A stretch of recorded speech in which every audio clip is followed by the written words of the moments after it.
Selamat pagi, Bapak Ibu yang terkasih di dalam Tuhan Yesus Kristus. Kita akan mengawali hari ini dengan merenungkan satu bagian firman Tuhan yang dapat kita baca dalam Matius pasal 20 ayat 1 sampai 16. Beberapa waktu yang lalu berturut-turut kita sudah belajar perumpamaan yang menjelaskan, mendeskripsikan tentang kerajaan Allah. Nah, hari ini satu lagi kita akan belajar, Bapak Ibu, hal kerajaan surga. Di sana diceritakan sebuah perumpamaan seorang pemilik uh, tanah atau kebun, kemudian keluar mencari pekerja-pekerja, dan kemudian setelah ia mendapatkan para pekerja itu bersepakat untuk upah selama dia bekerja. Nah, kemudian setelah mendapatkan pekerja itu, ternyata pemilik kebun itu keluar lagi pukul 9. Dan kemudian mendapatkan pekerja untuk dipekerjakan di kebunnya, pukul 12 keluar lagi mendapatkan pekerjaan di kebunnya. Dan yang terakhir pada pukul 5 pemilik kebun anggur keluar lagi untuk mencari pekerja dan kemudian mempekerjakan orang yang ditemui di sana untuk bekerja di kebun anggurnya. Nah, yang menarik, setelah waktu bekerja sehari selesai, mereka menerima upah yang sama dari antara orang yang bekerja sejak pagi sampai orang yang bekerja mulai jam 5 sore. Di sana kita bisa melihat apa yang terjadi, Bapak Ibu, bahwa orang yang bekerja sejak pagi merasa tidak terima atas upah yang dia terima. Dia mengira akan menerima lebih banyak daripada orang yang bekerja pada pukul 5 sore.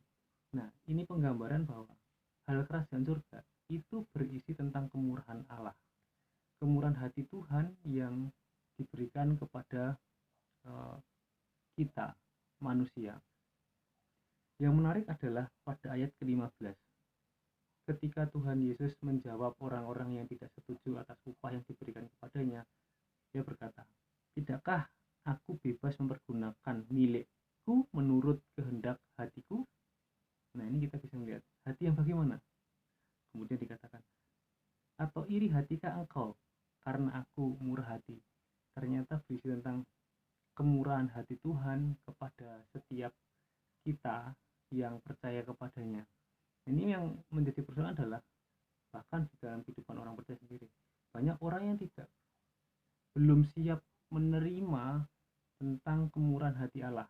Nah, banyak orang yang merasa bahwa kemurahan hati Allah itu hanya pantas untukku dan bukan untuk mereka. Kemurahan hati Allah itu ya untuk kita saja dan jangan untuk mereka. Ini yang cukup sering terjadi dalam kehidupan kita sehari-hari. Misalnya, tidak sedikit orang yang kemudian berkata bahwa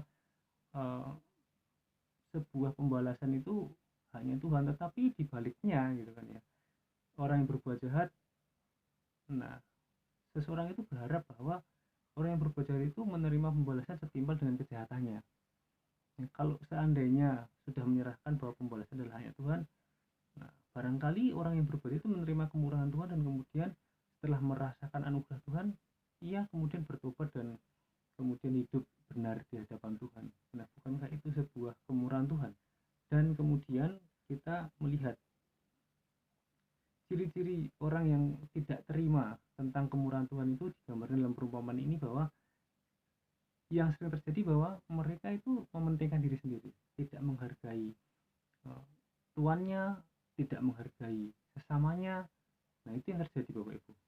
Orang yang kemudian hanya mementingkan diri sendiri, tidak menghargai orang lain, tidak menghargai tuannya, nah, itu adalah orang-orang yang kemudian tidak menciptakan kehidupan, tidak menciptakan sebuah ketentraman, karena ya berisi tentang mementingkan dirinya sendiri. Padahal kerajaan Allah, kerajaan surga itu berisi tentang kemurahan.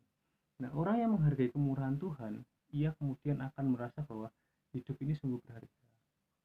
Ia merasa bahwa perlu bersyukur, ia merasa bahwa hidup itu harus dihargai, dia hidup dengan adil, dengan baik, menghargai Tuhan, menghargai sesama. Nah, ketika kita merasakan kemurahan hati Allah yang begitu luar biasa, yang begitu berharga, yang tidak bisa dibandingkan dengan apapun, nah, membuat kita layak di hadapan Tuhan dan kemudian kita akan menghargai hidup yang kita jalani ini dengan baik.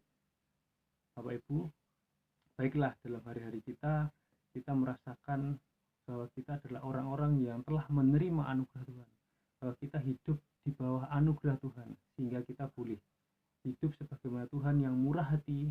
Kita hidup di dalam kehidupan kita bersama keluarga penuh dengan kemurahan hati. Kita hidup di tengah-tengah kehidupan gereja penuh dengan kemurahan hati. Kita hidup di tengah-tengah kehidupan bermasyarakat dengan kemurahan hati, sehingga kita memancarkan bahwa kehidupan kita adalah kehidupan yang memancarkan Allah yang murah hati. Karena Allah yang bermurah hati kepada kita semua, maka kita juga bermurah hati kepada orang lain. Selamat berkarya, Tuhan Yesus memberkati. Amin.